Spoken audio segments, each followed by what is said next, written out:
जमशेदपुर के लिए बड़ी खुशखबरी है। देश की दिग्गज स्टील कंपनी टाटा स्टील आने वाले वर्षों में शहर में करीब 10,000 करोड़ रुपए का निवेश करने जा रही है। इस निवेश से न सिर्फ जमशेदपुर में आधुनिक तकनीक आएगी, बल्कि बड़ी संख्या में रोजगार के नए अवसर भी पैदा होंगे। टाटा स्टील के एमडी और सीईओ टी वी नरेंद्र ने बताया कि यह पूरा निवेश साल 2028 तक चरणबद्ध तरीके से किया जाएगा और कंपनी की कई बड़ी परियोजनाएं जमीन पर उतर चुकी हैं। उनके मुताबिक टाटा स्टील इस समय काम्भी मिल की स्थापना कर रही है, जिस पर करीब 2,000 करोड़ रुपए का निवेश होगा। इसके साथ ही टिन प्लेट कंपनी के विस्तार पर भी लगभग 2,000 करोड़ रुपए का निवेश होगा। रुपए खर्च किए जा रहे हैं।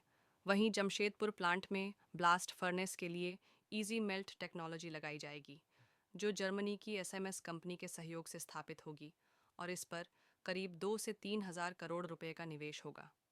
इस नई तकनीक से कार्बन उत्सर्जन में कमी आएगी और कोयले की खपत करीब 30 से 40% तक घटेगी। टाटा स्टील का जमशेदपुर प्लांट करीब 1800 एकड़ में फैला है और इतनी कम जमीन पर करीब 11 मिलियन टन स्टील उत्पादन अपने आप में बड़ी उपलब्धि मानी जा रही है। कंपनी ने यह भी साफ किया कि डाउनस्ट्रीम प्लांट और नई तकनीकों में निवेश आगे भी जारी रहेगा। हालांकि स्टील सेक्टर को चीन से कड़ी चुनौती मिल रही है, क्योंकि चीन बहुत कम कीमत पर भारी मात्रा में स्टील का निर्यात कर रहा है, जिससे भारत समेत दुनिया भर के बाजारों पर असर पड़ा है।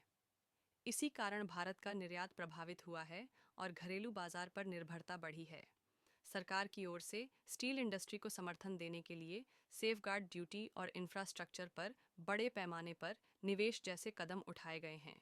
देश की अर्थव्यवस्था करीब 7% की दर से बढ़ रही है और स्टील की खपत भी हर साल लगातार बढ़ रही है, लेकिन कंपनियों के लिए मुनाफा ज़रूरी है ताकि बड़े निवेश जारी रह सकें।